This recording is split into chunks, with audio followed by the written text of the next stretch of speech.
these last 2 days, just kind of what went into that decision, and then what do you see differently from him today that allowed him to be successful?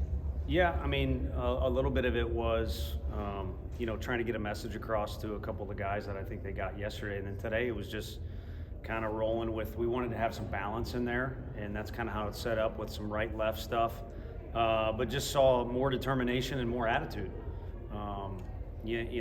He's obviously got a good skill set and he knows how to play the game, but I think the way he plays when he's got a little bit of edge to him is kind of what fits in here, and it seems to be his best. So on top of that, the physical part wasn't really rushing to the ball, but I think they're both kind of one and the same. When you have that edge and a little bit of extra confidence or just the right mindset, you're going to be less likely to go outside of yourself or the old try and do too much. What did you see from Beam? He was good. I think a couple of defensive plays. If we make him behind him, maybe he's out there a little bit longer. But all along, we knew we were blessed to have Halvey from the other night, but also he went 40 pitches, so it's going to be a short burst. And we kind of want to use him and Lindsey as and Sewell, kind of three closers today in certain spots. And I felt like that was a swing part of the game. Who knows, maybe the kid, his pitch count was low. He's always very efficient. Maybe he can get into the eighth inning if we leave him in. I don't know. But in that moment, we just went with Halvey, and fortunately it worked out. I say to you guys all the time, and I actually said it to the team because we had a little bit of a discussion out there. Practice looks great. Lifting looks great. Lineup looks great when you win, and when you don't, you're subject to criticism. But that's kind of the way it should be. But it worked out for us in that situation, and I thought he threw the ball well. And those starters don't want to hear it because they're all very talented, but give us a chance to win the game by the middle of the game. And that's what all three of those guys did this weekend. You went to Dylan Dryland there, pretty big spot, and he delivered. Just what have you seen from him, and how much has your confidence grown in him every time he takes advantage of his opportunities? Yeah, I mean, the presence is pretty good. I mean, sometimes you can see a guy if he's speeding through his routine, or he doesn't even look like he's breathing, or he overswings. And so there's a presence there that's a little abnormal for first year, and really just starting to collect his first few at-bats in the SEC. But it's a high level of skill set, and then, he's making progress too, and just kind of the way he approaches things, in particular at the plate. So it's a good guy to have around, and I think the future is bright for him. But currently, as it stands, he can be a really big part of this team, already has been, and if he continues to improve, he definitely will be, if not more. Another big moment today was Aaron Combs' strikeout there in the sixth. What did you see from him today and just overall this season? Yeah, with him and Russell, and I don't think it was for Fitz, but first SEC action, you very easily could play chess with yourself mentally. Like, is this the same baseball, or is this different because it's conference play? And I don't think he necessarily did that. He went out there and competed, and their hitters were frustrating. They've got a good approach. They don't go away. They seem to have a really good understanding of the strike zone. So for him to be able to get out of that was great. But he threw strikes. He competed the way he does, even when it's not conference, which is, again, reassuring. But he's a guy that's establishing himself as someone that's not afraid to compete and has good stuff and that we trust.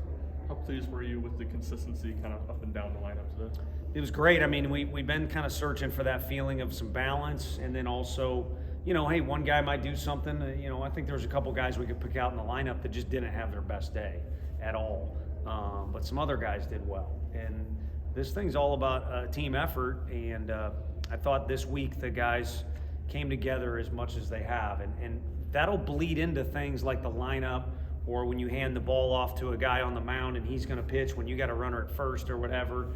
It just does. I mean, I don't know why, but it'll bleed into that, and you'll see some success. And for today, if the guys are all kind of rallying around each other and determined to help each other out winning the game, then you kind of get a top-to-bottom success, a level of success for the lineup. I know you don't want to get too far ahead of yourself, but your next four opponents are four top five baseball teams. Just how important was this weekend going into this gauntlet coming up? Very. I mean, I didn't know that till you told me, so I'm trying to have a nice, relaxing Sunday from here on out. But I know Asheville's got, I think, the best record they've had since we've played them. So there's plenty ahead of us to prepare for, and there's also plenty for us to look forward to about making progress. I mean, the outfield defense, to me, was the unsung hero today. and that's an area where we needed to improve and continue to do so. So that's a real good spot. I think the base running has improved as well. So a lot of looking forward to how good we can get. But then I was going to say a little bit of reflection too of you come home from a bad road trip. It's time to get to work and show that you got some grit to you and also get better in some areas, and we did that. So that's what stuck out to me with what we had this weekend. I know it's a work in progress, but the more you see Dickey behind the plate, kind of what are you seeing from him in terms of improvement? Yeah, I think he's good back there now. One ball cut on him kind of awkwardly, and then all catchers, you see extra movement back there these days, trying to steal strikes, and all the analytics are kept. But I think when he just tries to catch it and just throw it and not try and do too much in either category, he's equally as good as most of the guys either in our league or across. I don't know where you'd balance it out, but he's already a guy we trust. But I think a big key for him that I'm telling you, and maybe I need to tell him, is when he just stays within himself and just tries to catch the thing or just throw the thing, it's good. I've seen him, try and throw it 100 miles an hour to second base, and then the whole thing just collapses. But when he just flicks it down there like you're doing in between innings, it's pretty good. And certainly defensively, I know the pitchers trust him, and we do too. What'd you think when C. Scott made that diving catch to save those runs? Yeah, that was massive. I'm glad he was out there, and then also glad he's in the program still.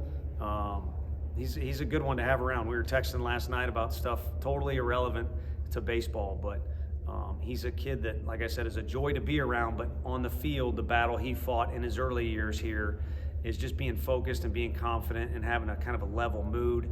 And I'll be dang if he hasn't. I don't like to say anyone's figured anything out, because you're always kind of trying to evolve. But it's just such a more consistent and pleasant approach is the best way I can say it. And then on top of it, he can really run, and he's always been able to defend. Jared, two more. Jared mentioned yesterday in the meeting you all had on Monday, kind of talked about what Ole Miss did last year. Just what else was discussed in that meeting, and how did you kind of see the team respond from it? I thought they responded well, and a part of it too was in this game.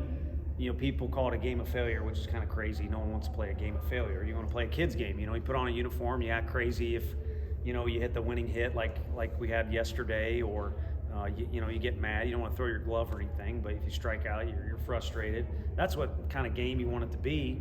And I think just kind of keeping it simple, and also kind of having a little bit of response to you, because getting back to my whole failure rant, you're going to get knocked down.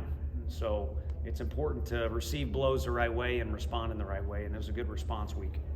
You have an update on Kavares and Wyatt?